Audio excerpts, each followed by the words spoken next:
मुलांनो, मी आज तुम्हाला एक गोष्ट सांगणार आहे। गोष्ट म्हणजे काय? कथा।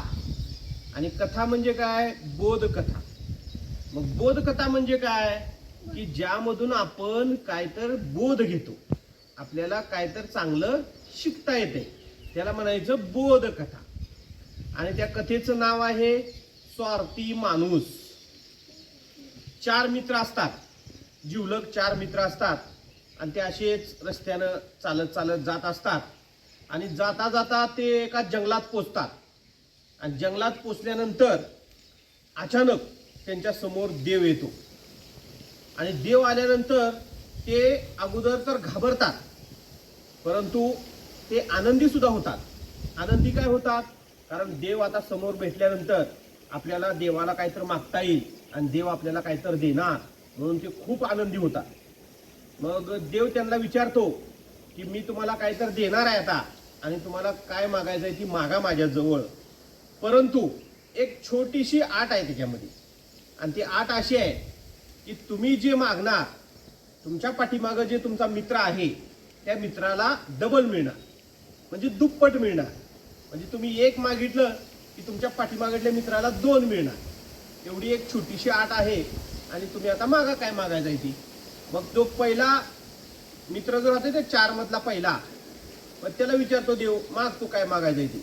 मग तो विचार करतो, ते सगळेच विचार करतात, आणि आता काय मागायचं काय मागायचं। जर मी पैसा, संपत्ती, धन मागितलं तर माझ्या पाठीमागल्या मित्राला डबल मिळणार, दुप्पट मिळणार। मग तो काय करतो, एक नंबरवाला देवाला म्हणतो मी मागणार आहे। हा, देव म्हणतो माग काय पाहिजे तुला? तर काय नाही, माझा एक पाय काढून टाका। आणि काय आश्चर्य, देव म्हणतो ठीक आहे। आणि 1 मिनिटाच्या आत त्याचा एक पाय निघून जातो आणि तो एकच पायावर राहतो।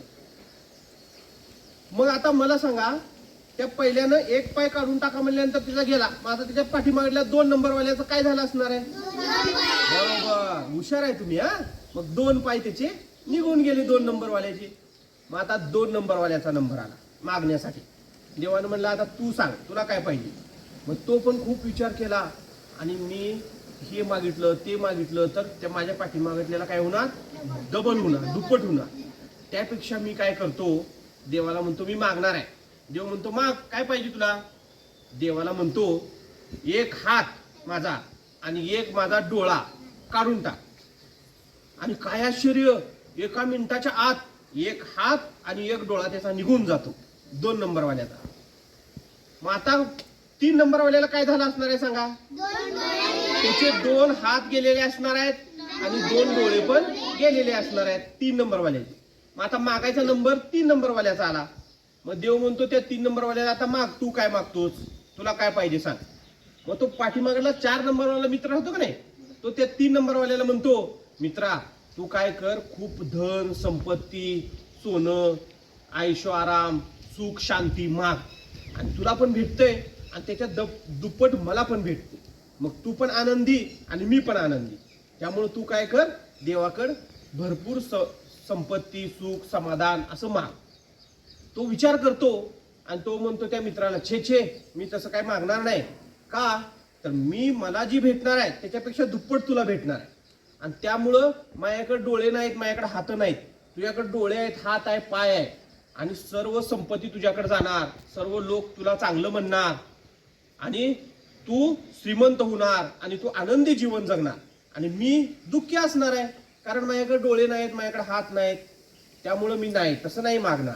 मग तो देवाला म्हणतो, देवा मी मागणार आहे। देव म्हणतो माग काय पाहिजे तुला? 3 नंबरवाला। हा, तो म्हणतो देवा काय कर, माझे 2 तुकडे करून टाक। आणि काय आश्चर्य, 1 मिनिटाच्या आत त्याचे काय होतात?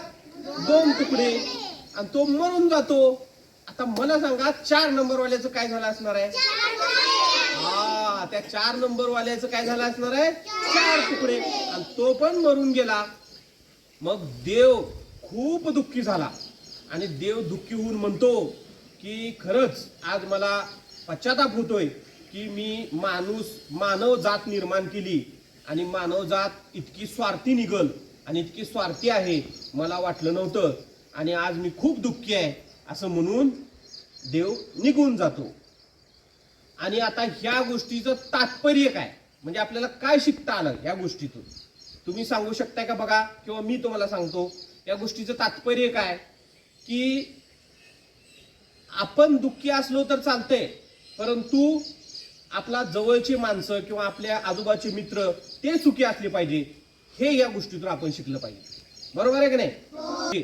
असे स्वार्थीपणा ह्या गोष्टीमध्ये आपल्याला सांगितलेला आहे, परंतु आपण तसं राहायचं नाही. या गोष्टीमधून आपण चांगलं काय शिकायचं, की स्वार्थपणा सोडून द्यायचा, आणि आपण थोडं दुःखी असलो तर चालतंय, पण इतर दुःखी असता कामा नये, त्यांच्या चांगल्यासाठी आपण विचार करायचा. आपण पण सुखी राहिलं पाहिजे, आणि आपल्या आजूबाजूचे सुद्धा सर्व मित्र, जवळचे नातेवाईक सगळे कसे असले पाहिजे, सुखी असले पाहिजे. या गोष्टीतून हे आपल्याला तात्पर्य शिकता येते. शिकला का नाही तुम्ही? मग गोष्ट छान आहे का नाही? आवडली गोष्ट? ओके, चला.